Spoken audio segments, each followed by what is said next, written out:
I'm John Hinkle, Senior Pastor of First Presbyterian Church here in downtown Murfreesboro on the corner of College and Spring. This is your Saturday morning preview of Sunday morning sermon.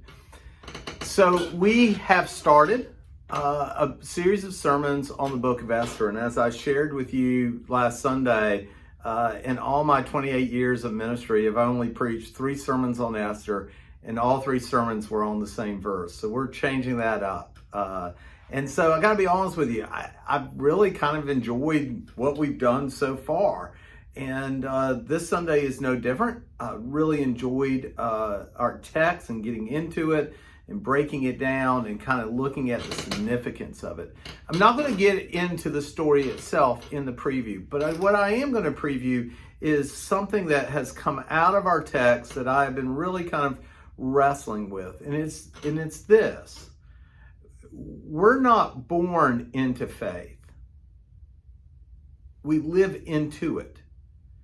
Meaning, I do believe, I'll throw this out there, when we are born, there is a unique connection between that baby breathing their first breath and the relationship with the divine.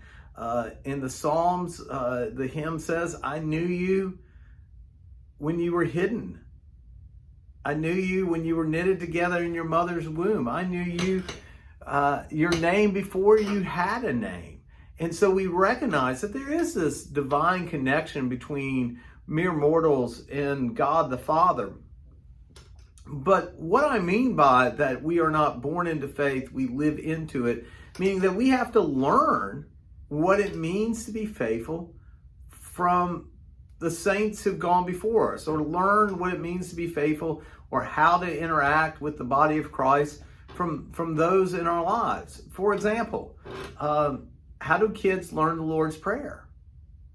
Well, I would think it's because they've gone to worship and they've heard us pray the Lord's Prayer Sunday after Sunday.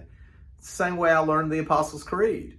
I wasn't born knowing the Apostles' Creed, but it was something that was taught. And so every aspect of our faith is something that we've seen and we've witnessed. Another great example, prayer. I'll be honest with you, I learned how to pray by listening and observing other people praying for me or with a group. That's how I learned how to pray. And so we're going to focus on that.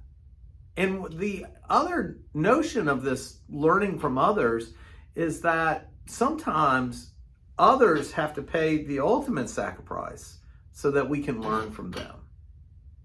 Sometimes there are men and women who have come before us who have paid a great price so that we might be where we are today when it comes to our relationship with the church and our relationship with God the Father.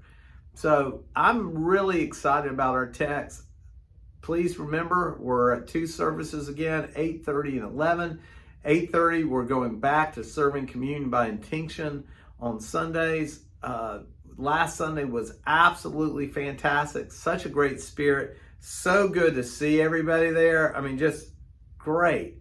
So I hope to see you again this Sunday. I hope everyone has a good day. And shout out to my 2 biggest fans, Will Fraley and Glenn Emery. I had in my laps. They love Saturday morning preview of Sunday morning sermon. So y'all have a great day. We'll talk to you soon.